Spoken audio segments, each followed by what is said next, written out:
of CBS Sports HQ. I'm Jenny Dell. This is Jacqueline D. Augustino. We have the JD show for you today, and it has been a busy few days. What was that? I just give you a little what up for the JD show. Literally, Jennifer, I keep forgetting that like technically NFL free agency starts today at 4 p.m., but it feels like it actually has already started. Well, I feel like we've lived 1,000 lives because, I mean, remember like TBT to when Maxx Crosby was going to the Raiders, and he was. And now that is no longer happening. There's no deal in giant red letters. Our Jonathan Jones reporting also and confirming that the physical did not go as planned. So now, what do the Raiders do? Or did it? Or did it? We don't really know. So Maxx Crosby is no longer going to the Ravens. As what we do know, Trey Hendrickson has signed with the Ravens, so they landed that deal.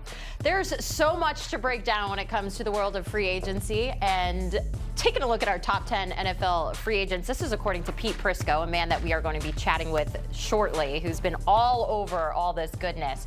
Number one on that list, that really, some of the money that's being thrown around this time around, Jacqueline, is pretty insane. Tyler Lindenbaum heading to the Raiders on a huge contract, and the deals keep going. And you just mentioned Trey Hendrickson going to Baltimore. That just happened a couple hours ago. Yeah, we have the full squad here. Day 3 of this, where we have a packed house. Yeah, we have Ben DiNucci, Kyle Long, and Pete Prisco. We're just all honored to be on the JD show. That's all. I mean, come on. Are we so honored? Much, Pete. That means we were so all much talking how honored we are to be on you guys' show. I think that's the nicest thing Pete's ever said, period. It really is. Well, I'll take a compliment from Pete Prisco whenever we can get it. Real. Let's get back to the whole Ravens, Maxx Crosby, Trey Hendrickson saga situation, as if both of these guys didn't have a saga in their own right, and now we're like mixing it all together. But it is Trey Hendrickson, Pete.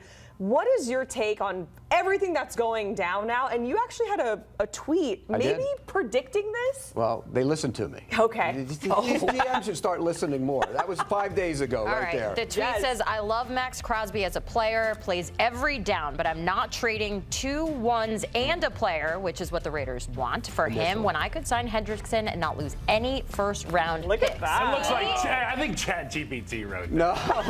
Look at the punctuation. March 5th. Yeah. He's a smart guy, this Pete Prisco. I mean, when you looked at it on the surface, why would you give up 2 draft picks, high premium draft picks, for a defensive player, which hasn't worked out in a lot of situations, by the way, when you can go get Trey Hendrickson and make him your defensive end who can rush the passer? Now, Hendrickson's initial offer was way high, and it's dropped down, and once it dropped down, then the Ravens realized they could go back and get it. And now they're out there saying they might have got both of them. I don't believe that. This was a bad situation. Talking to people around the league, the word dirty was used by some people on how the Ravens handled this, because everybody knew where the knee was. They knew he had the surgery and knew where he was. Okay, you didn't get a good look at it, but you knew and understood what the knee was. So it's not a good look for the Ravens. But in the end, it's the right thing to do. And they did it. It took a little while to get there, but they did the right thing. Yeah, I mean, it's so much draft capital for this guy, and with how explosive and dynamic Maxx Crosby is, I just think about how much explosion and dynamic you can get from 2 first-round picks. Trey Hendrickson, not worth that. I think it's great. Now the question for me is, what the hell is Maxx Crosby really worth? And are the Raiders going to retain him, or is somebody going to fight to get in contention for that guy? The thing I'm curious about is, I've been a fan of football for a while, watching it growing up. I can't remember the last time a trade's gone through like this, at least of this high caliber of a player with 2 first-round picks involved, and it's kind of hit the wall and fallen apart. So there's a lot of questions now that kind of are opened up. Do the Raiders keep him? Are there any other teams that are now interested? The 49ers I could see as a fun team that might take a stab at a Maxx Crosby. Not sure if they even have enough capital to do that or would want to do that, but the door's now open for Maxx Crosby. Got to be interesting for him waking up this morning thinking, I was in Baltimore yesterday and now I don't know where I'm going to be. How awkward is it that he probably had so many of these Ravens teammates reach out to him and be like, dude, we're so excited. And now it's like, nah, we hate you again. Now he's going to go play him at some point and knock him down. Yeah, we hate you now. But here's the thing. This is going to open up, you mentioned the change that might come from this. This is going to open up this whole window. Okay, let's get this out of there and just start free agency. This is a charade, negotiate. They're all agreed to deals, but they're not signed. So it leaves open the possibility that this can happen. And this is not a good look for the league. Think about the Raiders. They went out and signed a bunch of guys.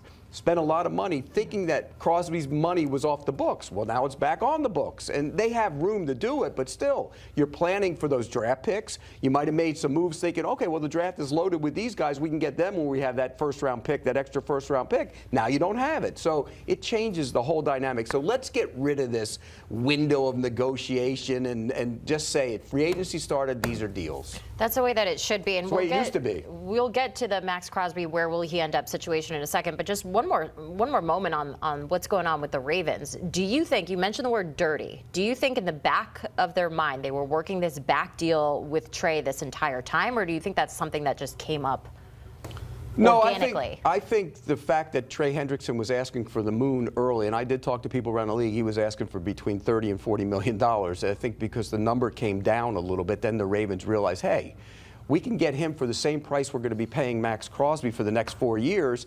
Why not just get him and give away the 2 draft picks? Yeah, but I think Jenny brings up a great point. I mean, that's a long flight from Vegas to Baltimore. At some point during that flight, they may get wind from agency from Trey Hendrickson saying, hey, our number isn't going to be this two first round type number. They can botch that physical. It's up to them. Nobody else is in that building. I wasn't there. You weren't there. We won't know what the hell happened.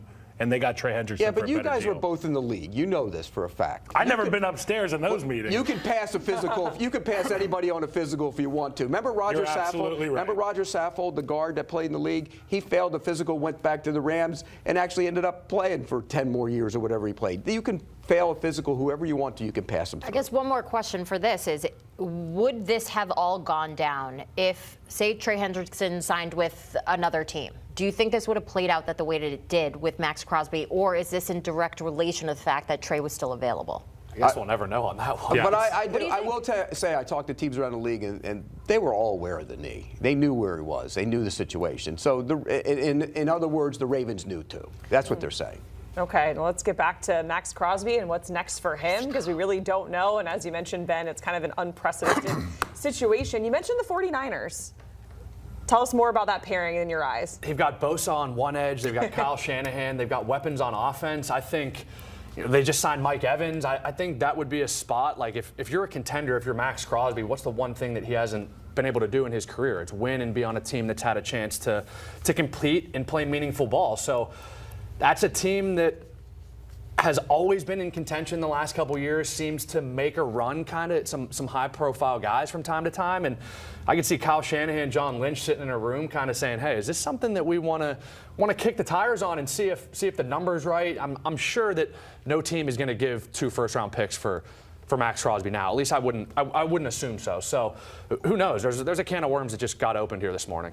Yeah, I mean, there's going to be a lot of teams calling on him. And there was a lot of teams involved in the talks before the trade to the Baltimore Ravens. And the price was really high. I mean, I know some of the teams that they were asking for the moon, and the price now is going to come down. And if you're the Raiders and you really want to unload him, what do you take for him? What is it going to take for you to get rid of Maxx Crosby? Because he's not happy with the Raiders. They're not happy with him because of that situation last year involving his knee. So what do? He doesn't, Alex Guerrero's in that building. Tom Brady's trainer, he doesn't like him very much. So there's clear problem there if he goes back. So what do you do now? You try and peddle him? What are you getting for him? A 1 and a 3?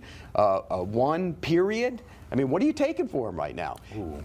What would you take for him? That's the question I was asking you before we went live. What would it be? Because it was 2 firsts. It ain't 2 firsts anymore. Initially, it was 2 firsts and a player. Now it's a first and third, maybe. If if your representation wants to figure out, I don't know what the team thinks of the images that they're looking at, but it ain't 2 firsts. And if I'm a team like Chicago, who has Aji Trapillo not coming back until week 13, let's call it. That's the left tackle. They had to re-sign Braxton Jones. This is a guy that you have to figure out how to go get these guys, because you've got liabilities on both sides of the line of scrimmage. But what's the one thing that was missing last year? It was the pass rush. They protected Caleb Williams fine with the backup offensive lineman. They need to get guys to rush the passer, because Jordan Love, come playoff time, is always going to be a problem.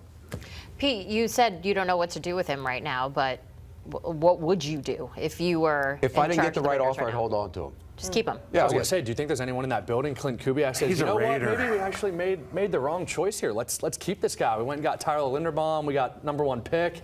maybe we want to keep him. He's a Raider. I would keep him. I mean, again, if nobody wows me with an offer, I'm keeping him.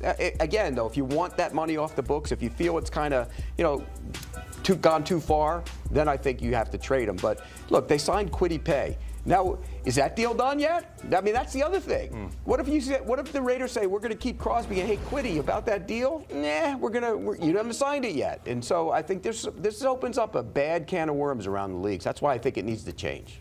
Okay, and some more news. Daniel Jones. We were talking a lot about this, getting paid a 2-year, $100 million deal with the Colts. And Pete, you're shaking your head. And we had this conversation a lot. And you had mentioned, hey, if I'm the Colts, I'm going to not sign Daniel Jones. I'm going to get Kyler Murray on the vet minimum there. But hey, the Colts thought differently, and they're paying Daniel Jones. What do you think about it? By the way, I saw people starting to pick up on that the last couple of days, saying the same exact thing. Won't call anybody out on that. I saw it too. I saw it too. The tweet? They followed. By the way, the Colts didn't listen to me. The Ravens did. The Colts should have listened to me. $50 million a year for Daniel Jones. Are you kidding me? And we don't know the structure, but that's a lot of money for Daniel Jones coming off an injury or 2 injuries. Remember, he's coming off the Achilles. He's coming off the broken leg as well. He played through the broken leg. So I think his buddies invented that cast. Remember? Yeah.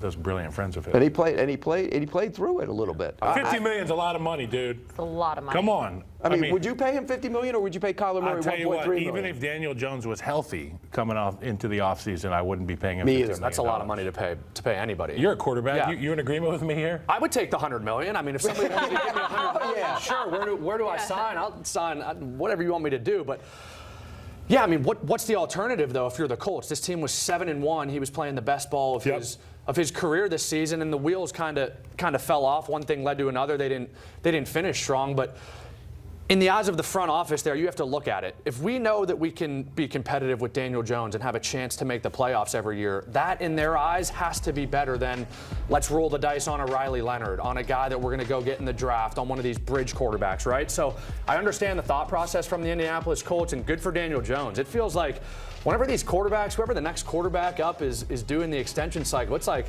pass and go in Monopoly. Collect your free money and on to the next. Now let me ask you this: Would you agree with me? Kyler Murray for 1.3 is better than Daniel Jones for 50. I agree with you because I look at the athlete and I look at the playmaker. Kyler Murray is probably twice the playmaker that Daniel Jones is, even when he's healthy. Not to mention coming off of a torn Achilles, and we've seen kind of these veterans the last couple years: Kirk Cousins, Deshaun Watson, Rodgers. Now Daniel Jones is a little bit younger, but there's no guarantee that Daniel Jones is going to come back and have the same explosiveness, the same torque, and a lot of playing the quarterback position is your lower half and being able to generate power from the lower half. So there's some questions that have to be answered, but I'm sure Daniel Jones is rehabbing, attacking this thing the right way, and I can't imagine the Colts would have given him this money if they didn't feel the same. And if I'm the guy who's making the deals there in Indianapolis, and I just roll out the Brinks truck for $100 million 2 years, you mentioned lower half, upper body, all that stuff. How about confidence as a quarterback? And for a guy like Daniel Jones, who finally got back on the horse last year and ended up falling back off the horse, you kind of wonder where he's going to be at when he picks up his dribble. It's a great point. I mean, he did leave the Colts to an 8-4 start before that injury, so maybe they just, clearly they saw what they liked. By the way, he's on his way to Kirk Cousinsville. You know what that is? You get a lot of money in your career for not doing a lot of things. Stop it. You gotta look at the stats. Kirk Cousins, don't do that to Kirk Cousins. He didn't win anything. Don't do that to Kirk Cousins, man.